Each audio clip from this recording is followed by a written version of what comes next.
La la la la la. Vous êtes toujours avec Joe sur Nuka Radio. Il est 15 heures et qui dit 15 heures dit la chronique de 15 heures.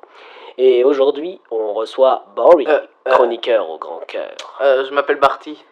Oh oui, excusez-moi, Barty. Barry, donc, qui va nous parler de notre chère planète d'il y a 100 ans. Alors, comment vivions-nous à cette époque-là? Vous allez tout savoir sur Nuka Radio. Oui, merci. Vous savez, on n'a pas beaucoup de documents de cette période, c'est-à-dire que pratiquement tout a été soit détruit, soit perdu. Mais déjà, ce que l'on peut dire au niveau géographique et politique, c'est que le monde était divisé en plusieurs clans que l'on appelait des pays. Oh. Et de ce que j'ai pu comprendre, les différents clans ne se faisaient pas forcément la guerre entre eux. Ils s'échangeaient même parfois des ressources. Oh. Mais y avait-il alors des guerres au sein même de ces pays? Eh bien, semble-t-il que non. Il y avait même beaucoup d'entraide, car il y avait des sortes de grands hangars, des marchés, ou supermarchés pour les plus grands, où l'on pouvait trouver toutes sortes de denrées alimentaires, de la viande, des végétaux, des boissons. Ah, mais vous voulez dire qu'on pouvait y trouver de l'eau? Oui, même de l'eau.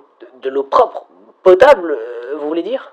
Et oui, de l'eau non polluée sans aucun risque d'infection. Mais en attendant, ce n'est pas le plus dingue, le plus fou, c'est qu'on n'avait pas le droit d'avoir d'armes avec soi. C'était interdit. Mais comment se défendait-on alors des bandits? Non, il n'y avait pas de bandits, même pas d'animaux sauvages. Le soir, on pouvait s'endormir sans avoir peur d'être éviscéré pendant son sommeil. Ah, bon, en tout cas, c'était très instructif. Merci, Barry. C'était Joe, et vous êtes toujours sur Nuka Radio.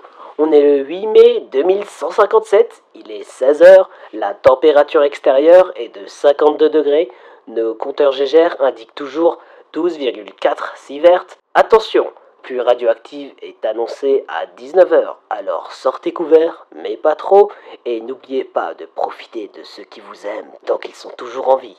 Et tout de suite, on s'écoute Rocket 69 de Connie Allen pour réchauffer vos cœurs. Would you like to ride